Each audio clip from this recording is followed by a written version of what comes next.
selamat sore Medan. Jumpa lagi bersama saya Lani. Saya Tari. Dan mau aku yang bertugas pula langsung di acara Selamat Sore Medan. Di acara Selamat Sore Medan di hari ini ya kan kami akan memberikan 3 berita terupdate pastinya teman-teman terdengar sini. Nah, langsung aja tentang berita pertamanya tentang apa nih, Dek? Sepertinya tentang api-api cemburu nih. Api cemburu ya. Iya. Kenapa bisa kayak gitu? Kenapa? Pula lagi katanya.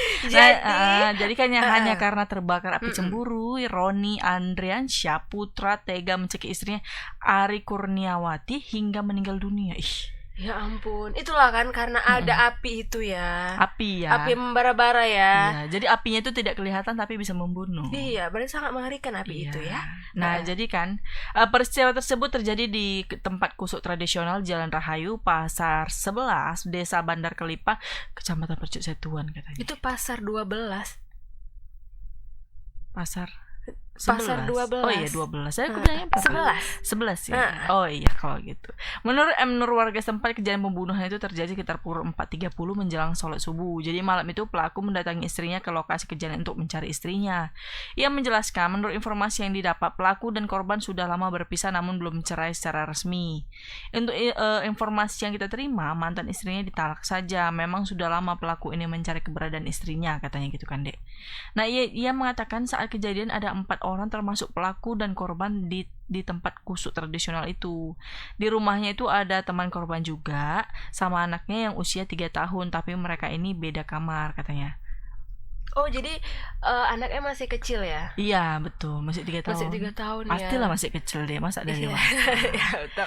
Iya maksudnya kan karena ibunya meninggal gini kan kasihan jadinya ya sama siapa. Aduh, jadi si Nur mengatakan, menuturkan malam itu memang antara korban dan pelaku sempat terjadi percekcokan, namun teman serumahnya itu nggak mengetahui korban dihabisi oleh pelaku. Jadi saat mereka ribut, temannya ini tahu ributnya, tapi waktu dibunuh nggak tahu karena mungkin ketiduran katanya.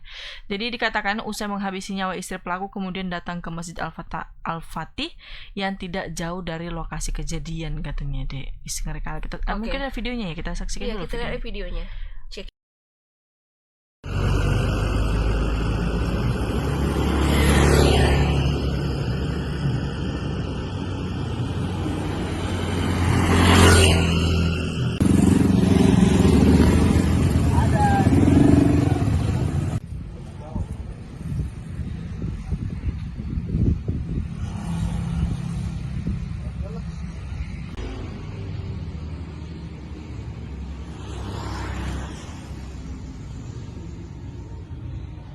Sekitar setengah 5 pagi. Nah, setelah dia melakukan pembunuhan terhadap mantan istrinya yang memang sudah dicarinya selama ini, mungkin untuk mengajaknya bertobat atau bagaimana, setelah dilakukannya pembunuhan itu, dia datang ke Masjid Al-Fatih. Nah, sekitar 200 meter dari tempat kejadian. Di sana dia melaporkan kalau dia ingin bertobat dan baru saja melakukan pembunuhan terhadap istrinya, dicekik sampai mati. Nah, itulah informasi yang kita terima. Berarti ini korban mantan istrinya, Pak? Iya. Itu udah cerai secara apa atau ditala aja? Nah. Oh, berarti masih secara resmi masih suami istri, Pak ya? Iya. Secara negara masih suami istri ya? Iya. Untuk ini Pak, anak mereka ada berapa orang, Pak? Nah, kabarnya anaknya 1 apa 2. Saya dapat informasi dari tukang jamu kerabat dekat dari si korban. Kalau di rumah itu ada berapa orang, Pak? Nah, di rumah itu ada 2 orang. Yang satu bawa anak usia sekitar 3 tahun. Itu teman-teman istri. Nah itu dia Kak tentang pembunuhan tadi. Iya. Kita langsung aja ke reporternya Bang Alfiansyah. Halo, selamat sore Bang Alfiansyah. Ya, halo Kak Lani dan juga Kak Tari. Oke Bang. Oke, mengenai kejadian kronologi, kalau boleh tahu kenapa bisa sampai terjadi pencekikan antara Roni dan istri ataupun korban ini, Bang? Silakan untuk kronologinya, Bang. Tari dan juga berikutnya. Ya, kejadian tewasnya seorang wanita yang berprofesi sebagai tukang pijit tradisional di kawasan Pasar 12 Tembung ini terjadi itu di tadi dini hari, di mana saat itu seorang wanita ini dicekik oleh suaminya lantaran terbakar api cemburu begitu. Menurut keterangan Bang, maaf polisi, Bang, di mana suaranya saat kurang itu, jelas Bang, bisa dibesarkan sedikit Bang. Pelaku ini, Halo Bang, suaranya Halo, kurang Kak. jelas, bisa dibesarin sedikit Bang.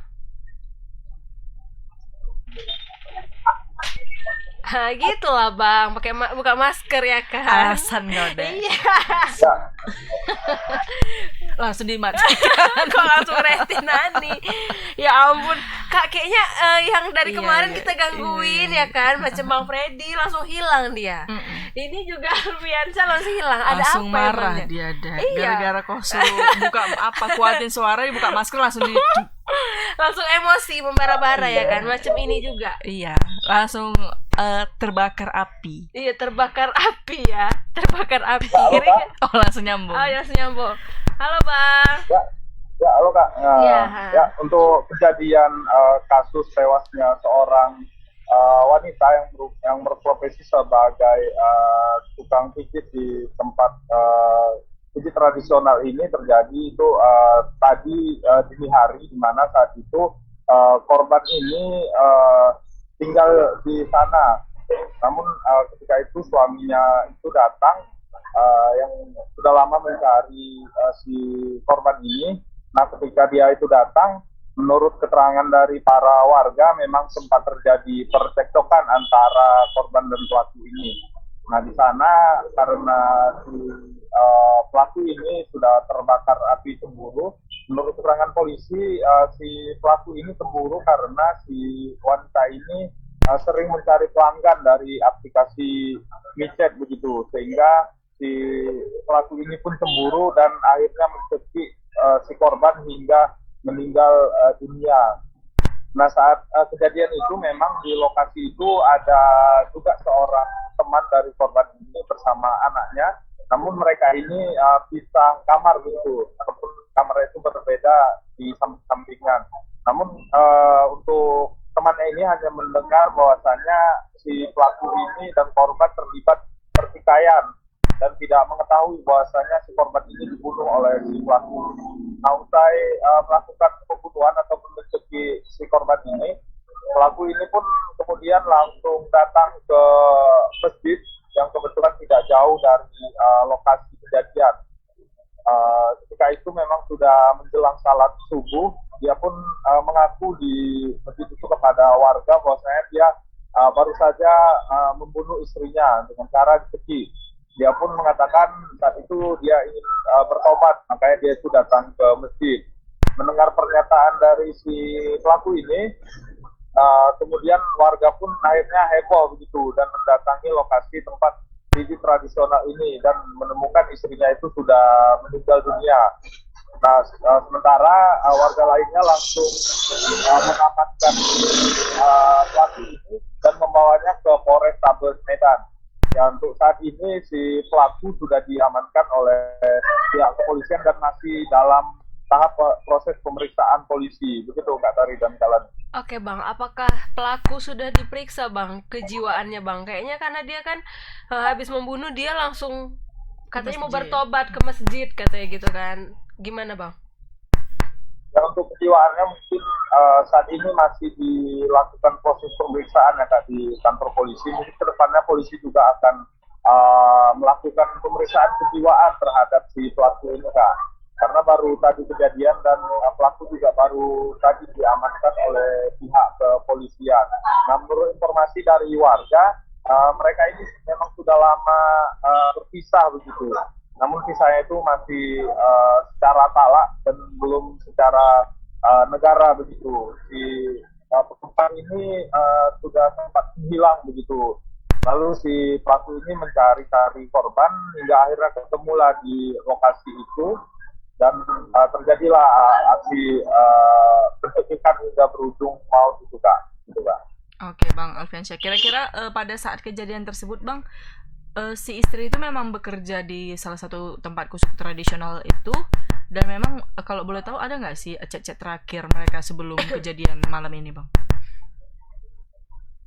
Ya, untuk kejadian itu memang belum ada ya, Kak, dibeberkan oleh pihak kepolisian terkait apakah ada mereka ini melakukan chattingan atau yang lainnya. Namun menurut keterangan warga sekitar memang si pelaku ini sudah lama mencari keberadaan dari si korban ini hingga akhirnya ketemulah di situ. Nah, menurut warga sekitar juga si korban ini baru saja bekerja di tempat itu baru sekitaran 3 mingguan, Kak. Oke Bang, korban itu emang rumahnya daerah situ atau keluarga dari situ atau gimana Bang? Ya, menurut informasi dia bukan warga situ ya Kak, dia itu merupakan pendatang yang sebelumnya itu dia tinggal di Bandar Setia di kawasan persetujuan juga, namun menurut informasi dia juga saat itu mengontrak di kawasan itu, dan saat ini belum diketahui Kak dia itu merupakan warga mana aslinya Kak. Oke, kira-kira ada alat bukti berupa apa, senjata tajam atau mungkin benda tumpul mungkin Bang sebelum melakukan pencekikan? Ya, dari hasil pemeriksaan polisi mengatakan bahwasanya tidak ada menemukan benda-benda tumpul ataupun senjata tajam di lokasi kejadian. Hanya polisi menemukan hanya bekas cekik begitu memar di bagian leher dari si korban itu. Gitu. Oke, kira-kira Bang ada nggak teman-temannya mungkin yang teman-teman yang di dekat situ mendengar teriakan dari si korban gitu Bang? Atau percecokannya sedikit mengenai apa gitu makanya mungkin menjadi salah satu saksi kali ya Bang? Percecokannya itu memang seputaran asmara aja ya Kak. Dia itu terbakar cemburu karena si korban ini sering mencari pelanggan untuk pijitnya itu melalui aplikasi micet. Nah, itulah menjadi pemicu pertengkaran antara pelaku dan korban kita. Oke. Oke, berarti ketika udah melakukan itu lalu pergi ke masjid, lalu mungkin pihak masjid mana yang maksudnya apa yang dilakukan pihak masjid pada saat pertama kali dia menemukan si pelaku ini, Bang? Ya, ketika dia datang ke masjid dan mengakui perbuatannya itu kan sontak membuat warga pun heboh Kak, dan langsung mengamankan si pelaku ini, dan sebagian warga lainnya kemudian mendatangi lokasi. Ternyata memang benar si korban ini sudah tidak bernyawa di dalam kamarnya Kak, dengan kondisi itu terlungkup Kak. Oke. Terima kasih kalau gitu untuk informasinya Bang Alfiansyah. Kita tunggu untuk laporan selanjutnya Bang. Selamat sore Bang Alfiansyah. Selamat sore Bang. Kak dan Kak Tari. Itu deh, berkali kan. Iya, karena itulah kan, karena cemburu bisa membuat jadi nyawa pun hilang ya kan Kak. Kasian si anaknya ya. Iya, anaknya umur 3 tahun sama siapa? Masih mencari ini tuh nanti. Iya betul. Ayahnya di penjara, mamanya udah meninggal. Tapi katanya tadi anaknya 2 ya. Yang tadi kata bapak tadi kan katanya anaknya 2. Yang satu umur 3 tahun, satu lagi di mana? Gak ada tadi di naskah ya kan. Ya udahlah, lanjut langsung ke berita. Teka-teki ya Dek ya. Lanjut langsung ke berita kedua Kak. Ada apa tuh Kak, tentang siapa? Coba Adik baca. Oke, ada berita kedua tentang Kapolda Sumatera Utara, Irjen Pol Panca Simanjuntak meminta Rumah Sakit Adam Malik Medan untuk menyiapkan lokasi khusus pendaratan helikopter pada ajang F1H2O. Oh, ini yang ini Kak. Apa? Yang bot itu kan yang mau ke apa sih? Itulah dia. Akan? Lokasinya saya sudah cek kemarin. Memungkinkan untuk helikopter mendarat di sana. Jadi kalau terlalu jauh nanti kasihan. Namanya evakuasi itu perlu cepat. Menolong orang perlu kecepatan. Hal-hal yang bisa diatasi, dipangkas harus dipangkas. Ujar Panca. Oke Kak, ke bawah Kak. Katanya apa tuh namanya? Kata-katanya tadi mana tuh? Apa sih? Menolong orang perlu kecepatan katanya. Iyalah. Ya memang harus cepat. Iya kan? Tapi apa? realitanya Iya kan ini kan karena mau datang karena ini. ada acara ya. Iya. Aduh. Selain Rumah Sakit Adam Malik, penanganan medis akan ditangani di fasilitas kesehatan terdekat dari venue lokasi perlombaan katanya kan.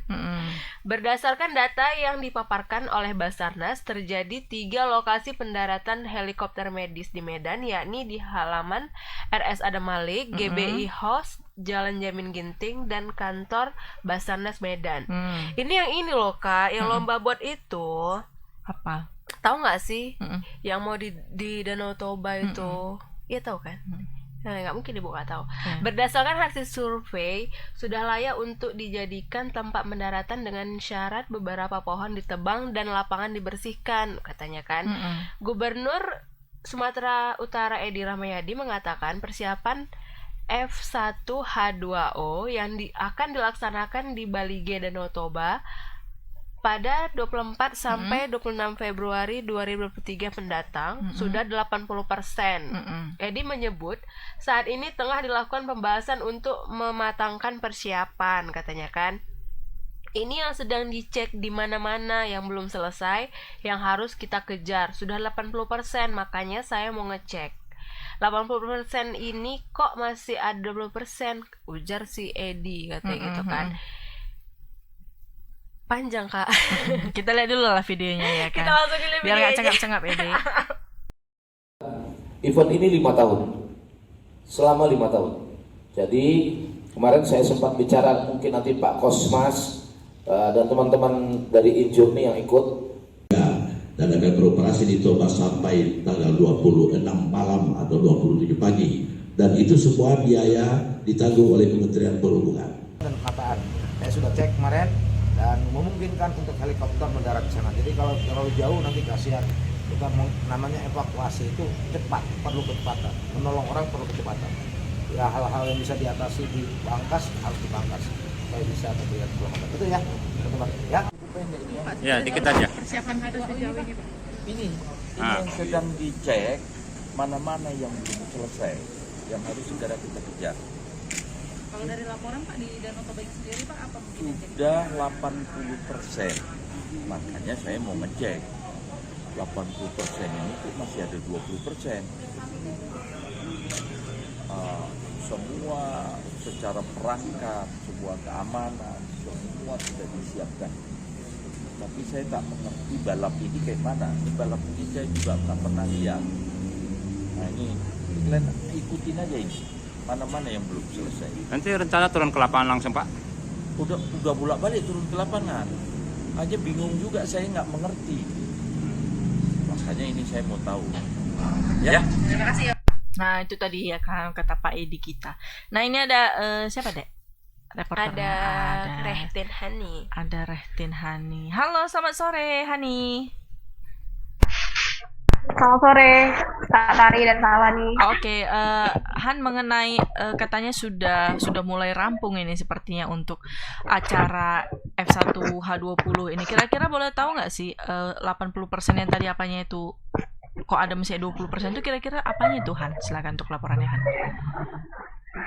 Iya, jadi tadi memang kembali diadakan keempat rapat koordinasi persiapan F1H2O yang akan dilaksanakan di Bali G 24-26 Februari 2023 mendatang. Dan tadi memang berdasarkan hasil rapat persiapan F1H2O ini sudah berlangsung sekitar 87%, dan tadi yang dibahas untuk beberapa hal yang masih kurang itu ada seperti lokasi parkir, kemudian juga penjualan tiket, karena berdasarkan keterangan dari event organizer yang akan mengurusi acara F1H2O ini, nantinya pada tanggal 3 Februari 2023 bakal dilakukan pembukaan penjualan tiket penonton yang akan menonton perlombaan atau balap F1H2O ini. Tapi tidak akan semua penonton yang akan menyaksikan balap F1H2O ini harus membeli tiket, karena berdasarkan keterangan dari IO sendiri, nantinya warga-warga sekitar atau pengunjung-pengunjung yang ingin menonton bisa langsung dari tepian Danau Toba di wilayah sekitar venue lomba begitu. Tadi beberapa hal yang masih dibahas juga termasuk kondisi cuaca yang akan terjadi pada tanggal 24 sampai 26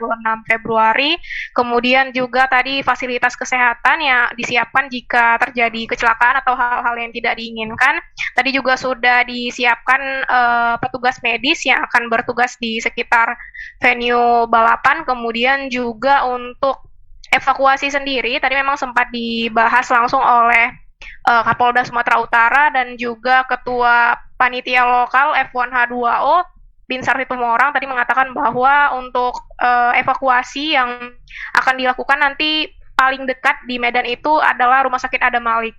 Jadi nanti akan ada seperti rute helikopter medis yang akan membawa korban atau mengevakuasi korban dari lokasi venue lomba di Bali G ke Rumah Sakit Adam Malik di Medan, sehingga nanti dibutuhkan beberapa lokasi pendaratan helikopter agar nanti proses evakuasi bisa lebih dipercepat ketimbang harus menempuh jalur darat lagi untuk mengevakuasi korban ke Rumah Sakit Adam Malik. Kemudian juga tadi dibahas mengenai terkait juga pertolongan ataupun yang akan diberikan oleh Basarnas sendiri, jalur-jalur evakuasi, kemudian juga pertolongan pertama jika terjadi kecelakaan di lokasi venue lomba. Oke, begitu Kak Tari dan Kak Lani. Oke Kak, apakah akan ada pengalihan jalan Kak? Kan memungkinkan ini bakal jalan-jalan Jamin Ginting dan sekitarnya kan bakal macet nih kan Kak? Ya, kalau untuk pengalihan arus lalu lintas sendiri nanti akan dilakukan, memang sudah dijelaskan oleh Kapolda Sumut, itu dilakukan di sekitar Bali G.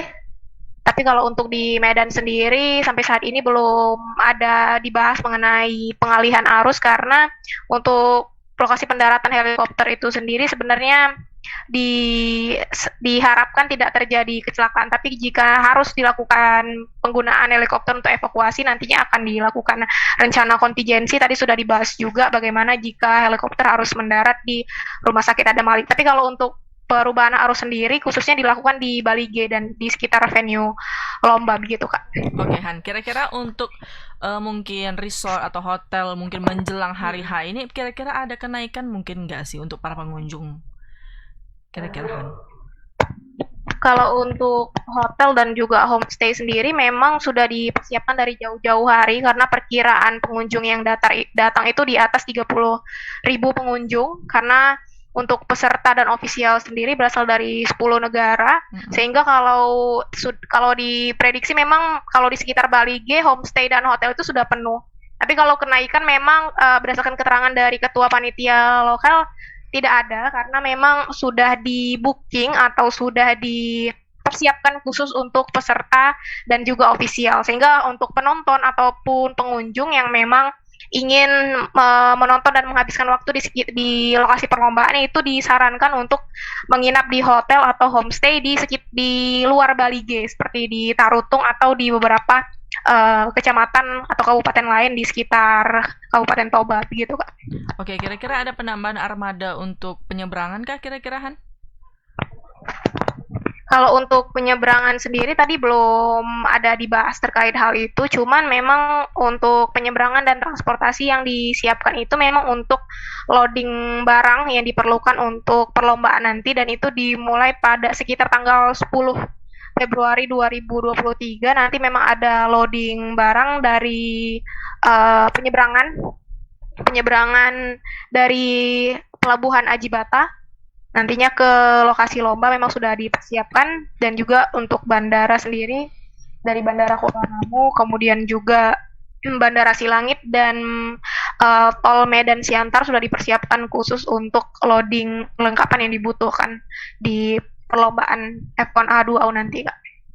Oke Han, kira-kira untuk para penonton ini mau yang membeli ataupun tidak membeli, kira-kira titiknya itu nanti udah disediakan oleh panitia kah kira-kira di bagian titik mana aja Han, kalau boleh tahu?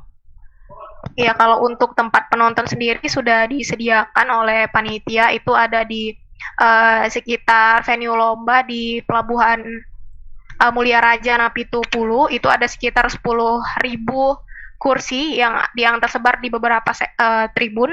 Itu berbayar. Kemudian Iya, itu berbayar, tapi kemungkinan tidak semua yang ditetapkan tarifnya atau yang berbayar gitu Kak. Tapi belum ditentukan jumlahnya yang berbayar berapa dan yang tidak berbayar berapa gitu. Oke Kak, kan ini kan mungkin banyak yang belum tahu kan Kak, beli tiketnya di mana. Itu bisa di mana Kak beli tiketnya Kak, dan harganya berapa gitu kalau Kak boleh tahu. Kalau untuk itu sendiri memang sedang dipersiapkan oleh pihak IO dari F1 H2O ini Kak. Nanti akan disiapkan khusus satu website resmi untuk pembelian tiket. Nanti akan diintegrasikan dengan website dari Dinas Komunikasi dan Informatika atau Dinas Kominfo, dan nanti semuanya bisa diakses terkait perlombaan F1 H2O di situ. Dan terkait harganya sendiri juga tadi masih diberikan informasi bahwa penetapan harganya tidak akan sangat mahal seperti di MotoGP sebelumnya, karena memang di F1 H2O ini memang panitia lokal kemudian juga pemerintah ingin memberikan kesan yang lebih baik dan memberikan kesempatan kepada masyarakat untuk bisa menonton F1 Powerboat ini tanpa harus membeli tiket gitu. Oke, Han, kira-kira gimana sih tanggapan masyarakat mungkin setelah melakukan kegiatan seperti ini, pastinya untuk pertama kali ada di Medan, Danau Toba. Ya, kalau untuk masyarakat sendiri memang di sekitaran lokasi venue lomba ini sudah disosialisasikan kalau berdasarkan keterangan dari beberapa lembaga tadi yang ikut di dalam rapat koordinasi, bahwa memang warga-warga yang memiliki lahan di sekitar situ, kemudian juga warga yang memiliki usaha di situ sudah dilakukan sosialisasi kepada mereka, sehingga mereka juga bersiap jika nanti lahannya digunakan untuk parkir ataupun nanti beberapa lokasi usaha nanti akan diatur tempatnya untuk yang ditempatkan khusus untuk lokasi-lokasi UMKM. Oke. Gitu, Pak. Han, satu lagi, kira-kira gimana tanggapan pihak Rada Malik menyingkapin akan menjadi tempat penanganan medis, dan kira-kira berapa tim medis yang akan dikerahkan ketika misalnya helikopter itu turun di tempat mereka? Iya, kalau tadi itu juga sudah dijelaskan oleh dari Dinas Kesehatan Sumatera Utara, dan mereka mengatakan sudah berkoordinasi dengan RS Adam Malik, karena nanti di Rumah Sakit Adam Malik juga personel yang dikerahkan juga dari RS Adam Malik dan juga dari Dinas Kesehatan pemerintah Provinsi Sumatera Utara. Dan kalau untuk jumlahnya sendiri tadi tidak dirincikan berapa Kak, tapi mereka sudah menyiapkan beberapa personel untuk standby di Rumah Sakit Adam Malik dan juga personel yang standby di sekitar venue lomba, serta juga personel yang dikerahkan untuk di fasilitas-fasilitas kesehatan yang sudah ditentukan di sekitar Balige yang terdekat dari lokasi lomba. Gitu Kak. Oke, terima kasih untuk informasinya Han. Kita tunggu informasi F1 H20-nya. Terima kasih, selamat sore Hani. Selamat sore Kak Tari dan Kak Lani. Nah itu deh mengenai Kak, asal jangan banyak parkir liar ya.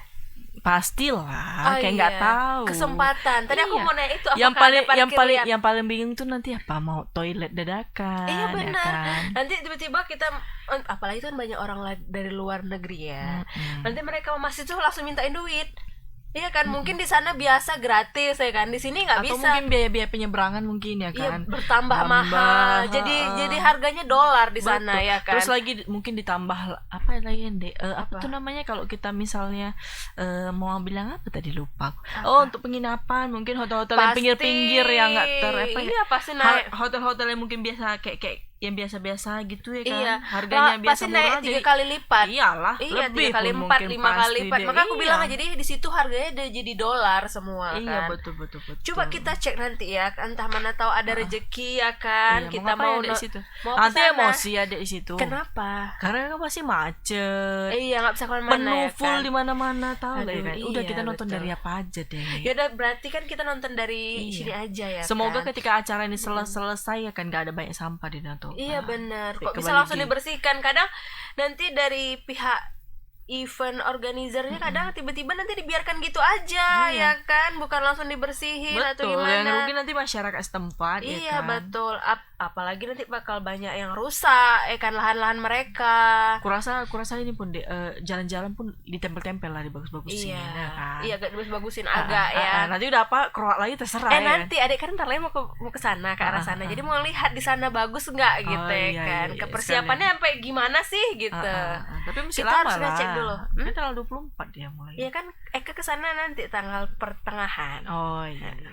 Nanti ya udah nggak bisa dicegat kok nanti deh. Oh iya, nggak boleh. Iya. Kalau disuruh bawa superboardnya dulu nanti. Iya. Uji coba dulu ya. Nggak usah lah, nanti aku nggak pandai kayak gitu loh, pakai gitu nanti jatuh terbalik. Jadi kayak mana? Gitu ya. Oh gitu. Kayak gete itu deh. Oh gitu, berarti yang balap-balap yang macam di Thailand itu ya? Aku rasa lah. Yang nanti terbang-terbang gitu. Oh gitu. Jadi mereka bawa boatnya dari sana pakai apa? Naik truk lah deh, apa itu? Kalau dari luar negeri ke sini naik pakai truk kayak mana? Maksudnya? Pakai derek lah. Mungkin orang itu dari sana naik superboat kali. Dan negaranya. Gak ada, masalahnya kan jalannya di Danau Toba tuh gak ada mencelah menuju lautan deh. Betul juga. Dia kan dikelilingi sama bukit. Betul juga. Kalau memang bisa waktu KM Sinar Bangun tenggelam itu orang tuh udah masukkan kapal dari. Oh iya. Oh kalau gitu mungkin naik pesawat terus dijatuhkan gitu ya. Suka-suka dicampakkan. Ya udahlah ya kan. Ini pasti bakal booming ya kan kegiatan ini ya kan. Betul. Apalagi pasti openingnya nanti dan dia meriah bakal semakin mendunia ya kan. Danau Toba. Iya, Danau Toba, dan pasti bakal mahal di sana semuanya. Kalau bisa masuk keajaiban dunia ya kan. Danau Toba kan. Betul. Tapi nanti jadi mahal loh semuanya di sana. Tapi yang kasihan nanti jadinya orang-orang yang di daerah sana bukan mereka yang kerja. Iya.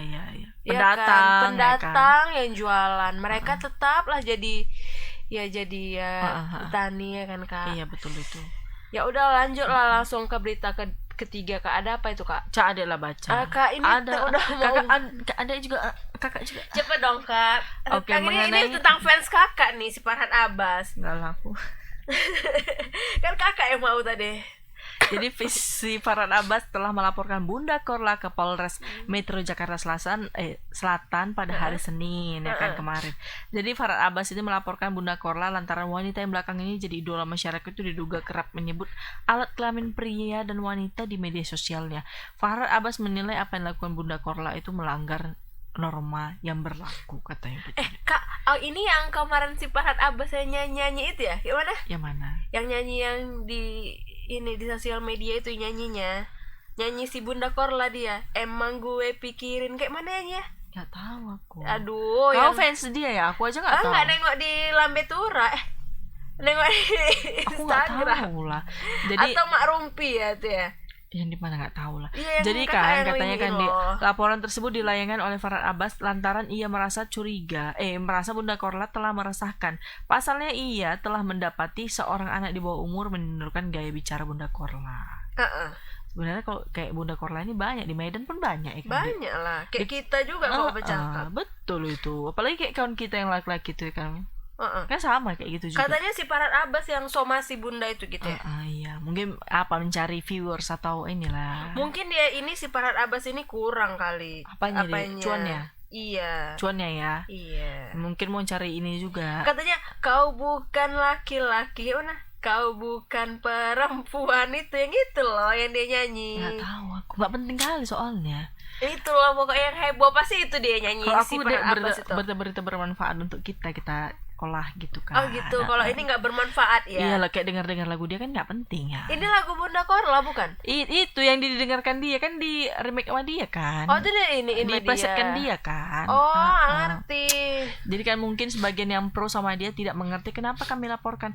Ini untuk mencegah teman dekat rumah saya parkir anak-anak. Gimana tuh? Teman dekat rumah saya parkir anak-anak kecil meniru kalimat titit mengungkapkan kalimat tidak senonoh. Oleh karena itu kami datang melapor dan diterima dengan baik katanya itu. Ternyata sebelumnya Farhad Abbas telah melayangkan somasi pada Bunda Korla sebelum akhirnya membuat laporan polisi, namun somasi yang dikirimkan Farhad Abbas tak kunjung ditanggapi oleh Bunda Korla. Ya iyalah, dia udah balik ke Jerman ya kan. Iya. Mana peduli. Mungkin si Farhad Abbas ini dia kurang kliennya gitu kan. Dia kekurangan klien. Jadi ya cari sensasi biar dia dikenal lagi, karena kan banyak juga yang lupa sama dia mungkin. Kurasa sempat redup ya kan. Iya. Covid redup, dia pun redup. Iya. Iya kan. Nah, jadi kan kita sudah somasi, kamu minta maaf, mengubah perilaku, mengatakan itu suatu kekeliruan. Mungkin kita tidak akan membuat laporan seperti ini, tapi kita dianggap cerewet, kurang urusan dan sebagainya. Ini peran kita sebagai warga negara yang punya kepedulian terhadap perkembangan anak yang tercoreng norma sosialnya. Nah, awalnya saya kira akan ditanggapi tapi malah ngejek-ngejek pungkasnya gitu katanya deh. Memang lah si Farhad Abbas ini ya kan. Bagus mikirin apa ya deh ya, daripada dia mikirin si Bunda Korla ya kan. Mending mikirin yang lain lah ya kan. Emang si cari klien, cari apa kek gitu. Ini membela cari ya kan. Ya yang lain. Oh, ada videonya ya? Oh iya, ada videonya mungkin si Farhad Abbas nyanyi nih. Males lah aku coba pasti dengerin, check it out. Aku deh. Kayaknya untuk penyempurnaan aja bukti-buktinya lagi.